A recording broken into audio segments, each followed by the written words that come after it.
Light your self के अंदर आप सबका स्वागत है। तो आज हम सिंपल फ्यूचर टेंस के बारे में पढ़ने वाले हैं, इसके बारे में जानेंगे। सबसे पहले हम ये समझेंगे कि विल और शैल के अंदर डिफरेंस क्या है, कैसे यूज होता है। तब उसके बाद हम ये जानेंगे, अगर हमें दो फ्यूचर के इवेंट्स को एक वाक्य के अंदर लिखना हो तो हम उसे किस तरह से लिखेंगे। जैसे मैंने ये कहना हो कि अगर तुम वर्क हार्ड करोगे, मेहनत करोगे, तुम पास हो जाओगे। इन वाक्यों को अगर लिखना हो, दोनों ही फ्यूचर के क्लॉज हैं, इनको लिखना हो तो हम इसकी फॉर्मेशन कैसे करेंगे उसके बारे में जानेंगे। चलिए शुरू करते हैं। तो सिंपल फ्यूचर टेंस, अगर मैं इसके स्ट्रक्चर की बात करूं तो सब्जेक्ट होगा। सब्जेक्ट वो होता है वाक्य में जिसके बारे में बात चल रही हो उसे सब्जेक्ट कहते हैं। साथ में विल होगा या फिर शैल होगा, इन दोनों में से कोई एक, plus first form of the verb plus object. ये स्ट्रक्चर है आपके सिंपल फ्यूचर टेंस का। ठीक है जी। एक बात मैं आपको बता दूं कि आजकल शेल का प्रयोग कम होता है या होता ही नहीं है। अगर आप चाहें तो सारे सेंटेंसेस विल के साथ बना सकते हैं, वो गलत नहीं होंगे।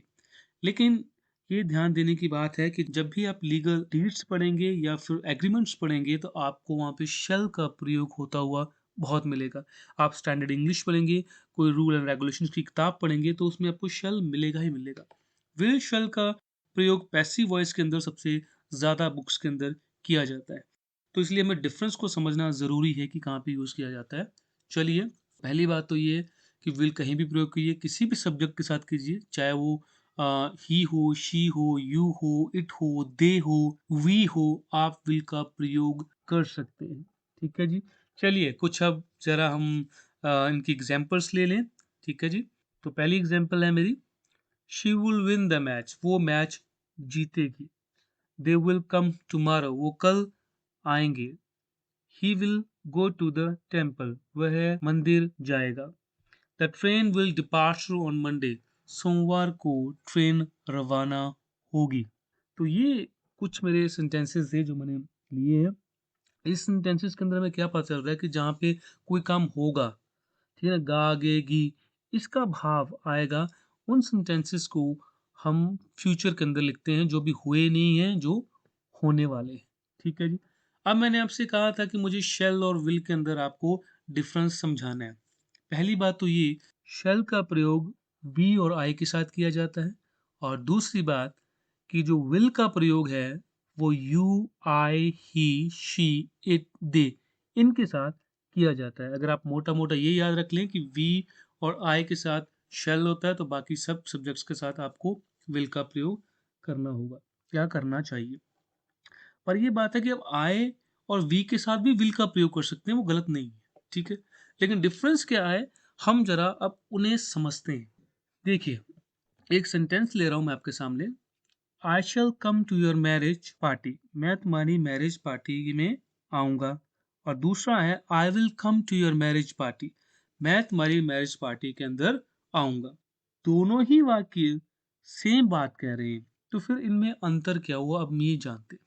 देखिए, जो शेल है ना, वो ये कह रहा है कि मैं तुम्हारी पार्टी में आऊंगा, लेकिन वो इतने, इसमें इमोशन अटैच नहीं है। ये कहने का मतलब इतने जोरदार तरीके के साथ ये नहीं कह रहा है। जहां पर ये कह रहा है कि I will come to your marriage, इसका मतलब ये है कि वो कह रहा है मैं पक्का तुम्हारी मैरिज के अंदर आऊंगा। इट्स काइंड ऑफ प्रॉमिस, इसमें एक इमोशन अटैच है प्रॉमिस का। ठीक है जी। एक स्ट्रॉन्ग इमोशन इसके अंदर अटैच है। याद रखिए, जब भी हमने इमोशन को इंट्रोड्यूस करवाना हो, ठीक है, अटैच करना हो, तब हम क्या करते हैं कि इनके जो रूल है ना, जैसे मैंने भी कहा है कि आई और वी के साथ आप शेल का प्रयोग करें। जब हमने स्ट्रॉन्ग इमोशन ऐड करने हो तो हम इनके साथ विल का प्रयोग कर देते हैं। और रिवर्स केस है, you, I, he, she, it, they, इनके साथ मैंने विल का प्रयोग आपको बताया है। आप इनके साथ शेल का प्रयोग तब करेंगे जब आपने स्ट्रॉन्ग इमोशंस बताने हो। ठीक है। मैं ज़रा एग्जांपल लेता हूँ, तब आपको ज़्यादा समझ आएगा। स्ट्रॉन्ग इमोशंस क्या गया, जैसे प्रॉमिस है, डिटर्मिनेशन है, कमांड है, ऑर्डर है, वार्निंग है, थ्रेट है। इस तरीके के साथ आपने कुछ सेंटेंस बनाने हो, जब एक स्ट्रॉन्ग इमोशन हो तो आप रिवर्स केस करेंगे। ठीक है जी। यूज करेंगे विल का आई और वी के साथ जब इमोशन जोड़ने हो, स्ट्रॉन्ग करना हो। और you, he, she, it, they, इनके साथ आप शेल का तब प्रयोग करेंगे, रिवर्स करना है इन्हें। ठीक है जी। चलिए, अब ज़रा एग्जाम्पल देख लेते हैं जिससे आपको और ज़्यादा क्लैरिटी होगी इसके बारे में। तो मेरी पहली एग्जाम्पल है, we will not tolerate malpractices in the state. हम माल प्रैक्टिसेस टॉलरेट नहीं करेंगे, ठीक है ना, नहीं करेंगे। ये एक तरह की वार्निंग है। तो वी के साथ मैंने विल लगा दिया, लेकिन मैंने कहा था कि आप विल के साथ शेल का प्रयोग करते हैं, लेकिन शेल इमोशंस नहीं लाता, एक स्ट्रॉन्ग वार्निंग नहीं लाता, उसके लिए हम विल का प्रयोग करते हैं, ठीक है। अब एक और एग्जांपल देखते हैं, you shell finish your homework before 6 PM। अब यू के साथ हम विल का प्रयोग मैंने बताया था, लेकिन जब इमोशन कैच करने हो तो उनका रिवर्स, यू के साथ शेल का प्रयोग कीजिए। यहाँ पे हम ऑर्डर दे रहे हैं कि तुम्हें अपना होमवर्क 6 बजे से पहले कंप्लीट करना है, ठीक है ना, या करोगे, एक तरह का ऑर्डर दे रहे हैं मुझसे। अगले एग्जाम्पल और देखते हैं, all employees shall wear safety gloves when handling the hazard chemical. ये कमांड है, और यहाँ पे ऑल एम्प्लॉयज विल की जगह मैंने शल का प्रयोग किया है, ठीक है ना। और ये मतलब कि वी तो नहीं है ना आए है, ठीक है ना। तो इसके साथ तो कायदे से हम विल प्रयोग करना चाहिए, लेकिन जब हमने स्ट्रॉन्ग इमोशन अटैच करनी हो, तो कमांड देनी हो, ऑर्डर देनी हो, ड्यूटी हो, या फिर कोई डिटर्मिनेशन हो, तब हम शेल का प्रयोग करते हैं। जिन सब्जेक्ट के साथ मैंने आपको विल बताया था, उनका रिवर्स आप शेल का प्रयोग करेंगे, ठीक है। जैसे यहाँ पे हमने शेल का प्रयोग किया है कि employee shall wear the safety gloves when they handle the hazardous chemical। अगली एग्जांपल देखते हैं, all employees shall pay the income tax before March 31। तो ये हमारी ड्यूटी है कि हमें उसे पे करना ही करना है, तो इसीलिए हमने शेल का प्रयोग किया। The wedding will not take place on Monday, यानी कि जो वेडिंग है वो नहीं होगी सोमवार को, ठीक है जी। तो ऐसा हमने क्यों लिखा है, इसका मतलब ये कि कोई कारण रहा होगा, किसी वजह से ये मैरिज टेक प्लेस नहीं हो पा रही है, नहीं हो पा रही है। लेकिन ऑन अनदर हैंड अगर मैं इसे इस तरह से लिख दूं, the wedding shall not take place Monday, तो यहाँ पे मैं स्ट्रॉन्ग इमोशन ला रहा हूँ कि वेडिंग सोमवार को नहीं होगी, तो कोई कारण नहीं है, मैं नहीं उसे होने दूंगा। मेरे कहने का मतलब ये है कि मंडे को ये इवेंट कंडक्ट नहीं होगा, मैं होने नहीं दूंगा, कोई और रीज़न नहीं है। लेकिन ठीक ऊपर वाला जो मैंने कहा, the wedding will not take place on Monday, इसका मतलब किसी कारण की वजह से मैरिज नहीं हो पाएगी, ठीक है ना। यहाँ पे मैंने विल नॉर्मल लगाया, और जो शेल है वो एक स्ट्रॉन्ग इमोशन के साथ लगाया हुआ है इसी के नीचे जो सेंटेंस मैंने वेडिंग का लिखा हुआ है। होप सो मेरी बात आपको समझ में आई हो, आप समझ पाए हो कि विल और शेल का प्रयोग कैसे होगा, किस तरीके से आपको एक लीगल एग्रीमेंट, लीगल डीड्स के अंदर शेल का प्रयोग होता हुआ मिलेगा। उसकी वजह यही है, नहीं तो आम भाषा में, आम स्ट्रक्चर्स के अंदर हम विल का प्रयोग आराम से कर लेते हैं, कोई प्रॉब्लम नहीं है। अब हम नेक्स्ट कॉन्सेप्ट समझते हैं, जहाँ पे हम बात करने वाले हैं कि अगर कंडीशनल सेंटेंसेस हो या उसके अंदर टाइम इंडिकेटर्स दिए हों, तब किस तरीके के साथ हम सेंटेंस का निर्माण करेंगे, ठीक है। चलिए एग्जांपल लेते हैं, if you will study you will pass the examination. ये सेंटेंस गलत है, ठीक है ना। ये मैंने आपको समझाने के लिए ऐसा लिया हुआ कि अगर मैं हिंदी में से कन्वर्ट करके इस तरह से समझूं, या उसे हिंदी टू इंग्लिश करूं, तो अक्सर इसी तरीके के साथ लोग सेंटेंस का फॉर्मेशन कर देते हैं। इफ, अगर, यू विल स्टडी, तुम स्टडी करोगे, यू विल पास एग्जामिनेशन, तुम परीक्षा पास कर जाओगे, ठीक है ना। तो ये दोनों फ्यूचर के हैं। तो कई बार लोग उसे इस तरीके के साथ ट्रांसलेट करते हैं, हिंदी टू इंग्लिश, जो कि गलत है, ठीक है। जब भी इस तरीके के वाक्य आए तो याद रखिएगा, जहां पर कंडीशनल वर्ड लगाओ, जैसे कि इफ है, इफ जिस क्लॉज के साथ लगा है उस क्लॉज के अंदर हम विल का प्रयोग या शैल का प्रयोग नहीं करते। ये पूरा सेंटेंस दो क्लॉजेस के साथ बनकर मिला हुआ है, एक है यू विल स्टडी और दूसरा you will pass the examination. इन दोनों को मिला करके एक सेंटेंस का निर्माण किया गया है। इसके अंदर कंजंक्शन जो ने जोड़ता है वो है इफ, ठीक है जी। तो सही कैसे होगा कि जिसके साथ कंजंक्शन वर्ड लगा होगा या जिसका टाइम इंडिकेटर लगा होगा, वही क्लॉज के अंदर आप विल का प्रयोग नहीं करेंगे, आप उसे सिंपल प्रेजेंट टेंस के अंदर लिखेंगे। चलिए कुछ आपको वर्ड बता देता हूं जिससे आपको समझ में आ जाएगा।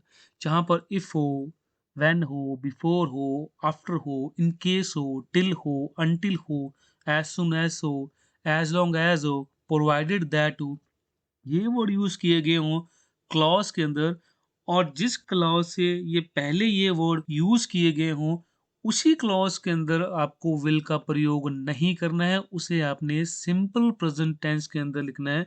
दूसरा वाला क्लॉज के साथ आप विल का प्रयोग करेंगे। क्लॉजेस के साथ ही एक सेंटेंस का निर्माण होता है। क्लॉजेस की वीडियो मैंने बनाई हुई है, अगर आप चाहें तो उसे देख सकते हैं, डिस्क्रिप्शन के अंदर आपको लिंक मिल जाएगा।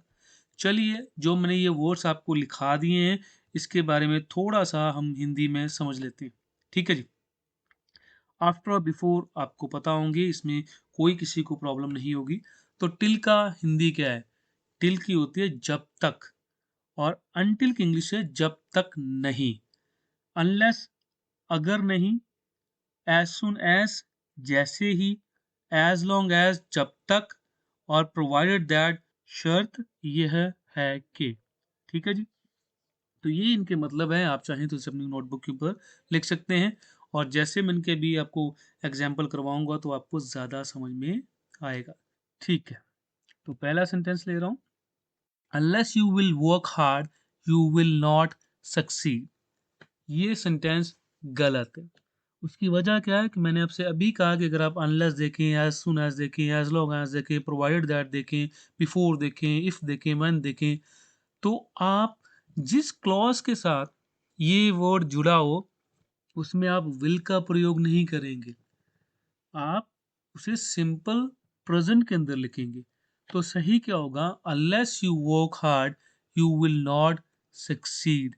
तो यार सक्सीड ये first form of the verb है, succeeded second form of the verb है। ठीक है जी। विल के साथ हम first form of the verb भी लगाते हैं। तो ये इसका सही है कि जब तक तुम वर्क हार्ड नहीं करते यू विल नॉट सक्सीड, तुम सक्सेस नहीं हो पाओगे। अब मैं आपको एक चीज और समझाता हूँ। अब लोग अनलेस को यही समझ लेते हैं जब तक, ठीक है ना, तो वो कैसे बना लेते हैं कि unless you will not work hard. Not, जिस क्लॉज के अंदर अनलेस लिखा हो ना तो वहां आप नॉट नहीं यूज कर सकते, क्योंकि अनलेस खुद एक नेगेटिव वर्ड है, वो नॉट को खुद ही रिप्रेजेंट कर रहा है। अनलेस के अंदर ही नॉट छुपा हुआ है। अनलेस यू वर्क हार्ड, कि जब तक तुम वर्क हार्ड नहीं करते, तो नहीं करते वाला अनलेस के अंदर ही छुपा हुआ है। यू विल नॉट सक्सीड, तुम सक्सीड नहीं होगी। तो इस तरीके से हम लिखते हैं। चलिए एक सेंटेंस और लेता हूं, आपने ये देखना है कि गलत है कि सही है।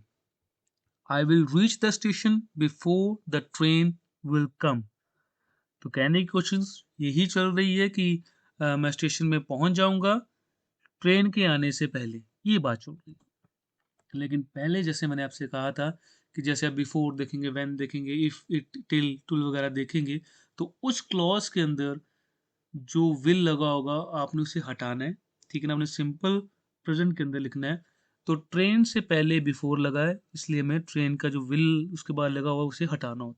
हटाना इन द सेंस ये है कि ये ग्रामेटिकल एरर आते हैं।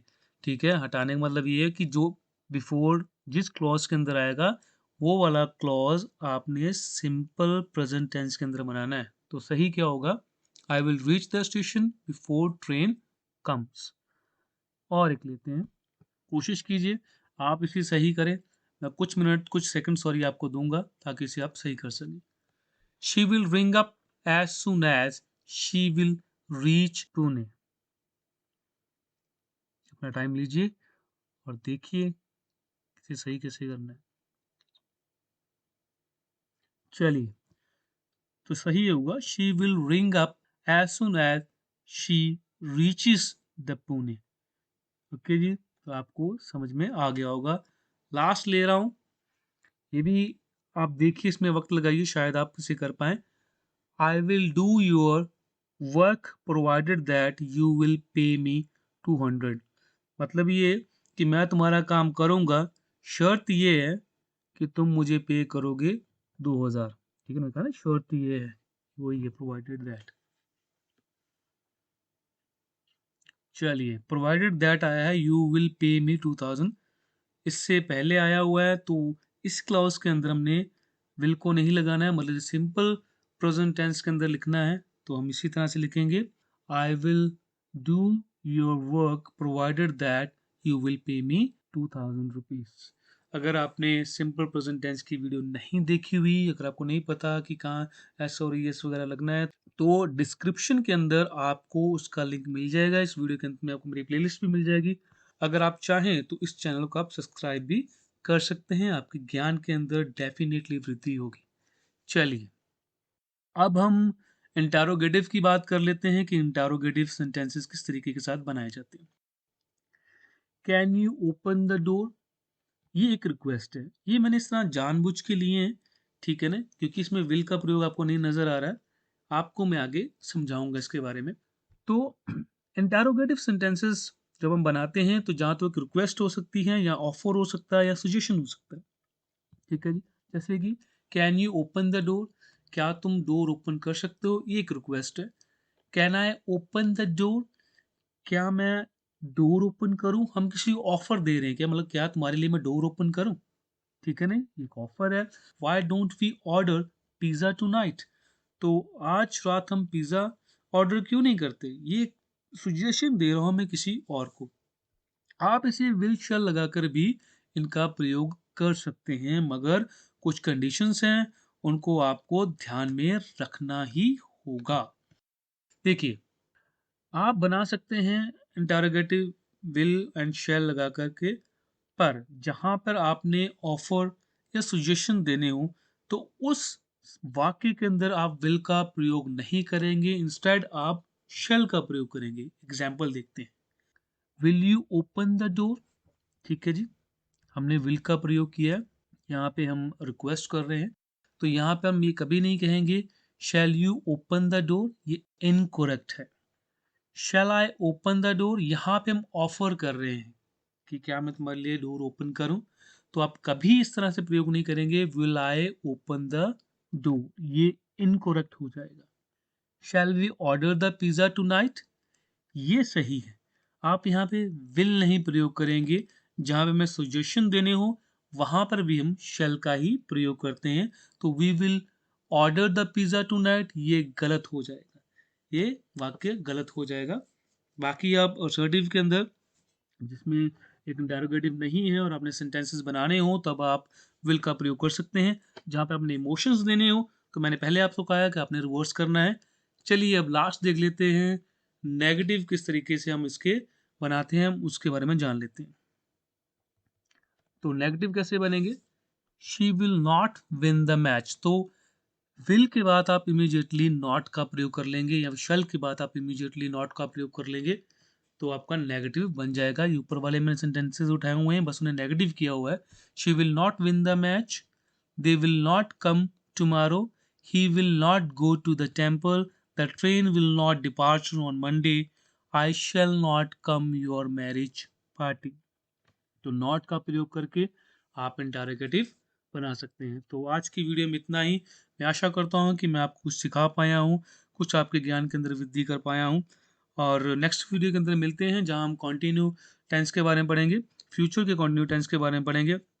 तब मैं आपको पैसिव वॉइस के बारे में भी कुछ समझाऊंगा, बताऊंगा। तब तक के लिए अपना ख्याल रखें, वृक्ष लगाएं, पर्यावरण बचाएं। Thank you very much.